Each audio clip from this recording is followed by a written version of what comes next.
भूतिया पत्नी। किरणपुर नाम के गांव में घनश्याम नाम का किसान रहता था। वो उसकी पत्नी कजरी और बेटा रमेश के साथ रहता था।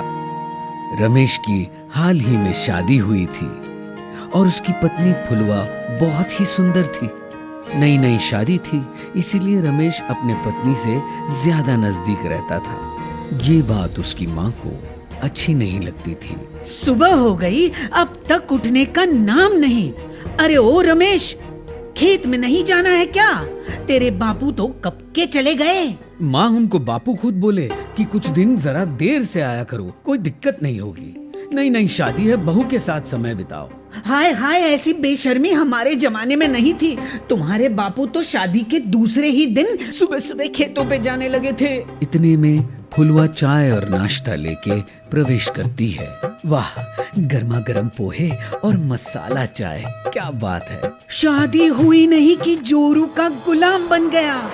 अब तक मेरे सिवा किसी के हाथ का खाना पसंद नहीं करता था, अब जोरू आ गई तो माँ को भूल गया। माँ क्या बात का बतंगड़ बनाती हो।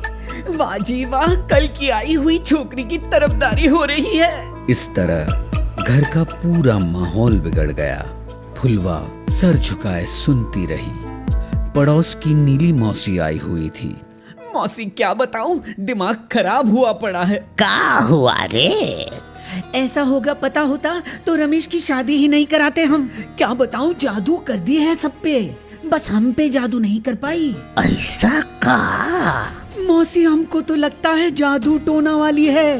वो तो अपना सुध बुध खो बैठा है। तुम्हारी सेवा नहीं करत रही का? मौसी हमारी भी बहुत सेवा कर रही है, नाटक कर रही है हमको लगता है। रोज तेल मालिश कर देती है, पर हमको शक हो रहा है। दोनों गए कहाँ? दिखाई नहीं दे रहे। उसी चुड़ैल को लेकर सिनेमा देखने गया है नासपीटा।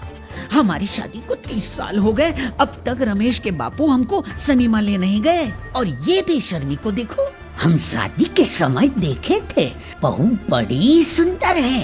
अरे कई बार जादूगरनियां भी मनुष्य का रूप धारण करते हैं, जरा उस पे नजर रखना।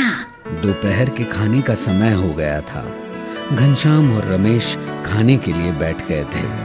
अरे हम कल रात दही जमाना भूल गए, आज खाने में दही नहीं है। इतने में फुलवा हाथ में कटोरी लेकर आती है। माँ जी, दही तैयार है। वाह बहू, दही कहाँ से आया? तुझे पता है क्या, हम बाहर की दही नहीं खाते। नहीं नहीं माँ जी, मेरी माँ ने मुझे एक तरीका बताया था जिससे आधे घंटे में दही जम जाती है। मैं आधे घंटे पहले दही जमाने रखी थी, अब बढ़िया जम गई है। खाइए ना बाबूजी। मत खाना इसे, ये दही नहीं कुछ और है। मुझे यकीन होता जा रहा है ये इंसान नहीं कुछ और है। भला इतनी जल्दी दही जमती है? माँ बस करो, जबान को लगाम दो। चुड़ैल आ गई है घर में। तू खुद चुड़ैल की तरह बर्ताव कर रही है रमेश की माँ। कजरी दही की कटोरी को ठोकर मार के गिरा देती है। फुलवा रोने लगती है। सब घर में अपने कामों में व्यस्त थे। अचानक पड़ोस का मोहन घर में आता है। काकी, नींबू चाहिए आपके पेड़ से। बहू, जरा रसोई के बाहर वाले पेड़ से इसको नींबू तोड़ के दे दे। मोहन फुलवा के साथ साथ रसोई की तरफ जाता है।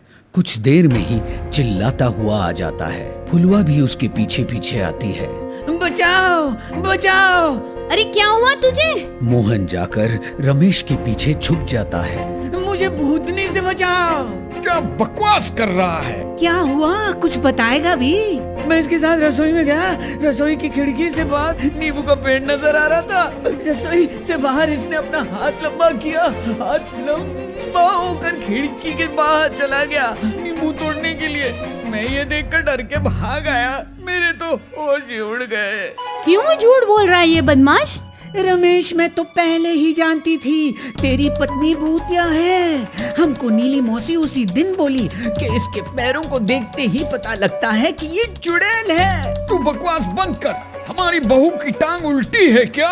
ये जब चाहे इसकी टांग उल्टी कर सकती है, हाथ पांव लंबा कर सकती है, आधे घंटे में दही जमाती है। मेरे बेटे को जोरू का गुलाम बना दी, जादूगरनी चुड़ैल कहीं की। माँ बस करो, ये सब बेकार की बातों को मैं नहीं मानता। अब तो इस घर में ये रहेगी या मैं ओझा को बुलाकर तसल्ली कर लो। नीली मौसी ओझा को लेके आती है। वो फुलवा पे झाड़ फूंक करती है। अरे बाप रे बाप, ये तो बहुत खतरनाक चुड़ैल है। रमेश, तेरी बीवी भूतिया है। बकवास बंद करो, तुम्हें मैं जेल भिजवाऊंगा।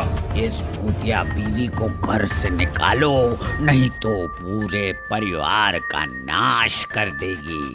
पहले टॉयलेट वाली झाड़ू से इसकी पिटाई करने की जरूरत है। फुलवा रोती हुई सास के पैरों में गिर जाती है। मैंने आपको क्या बिगाड़ा है माँ जी?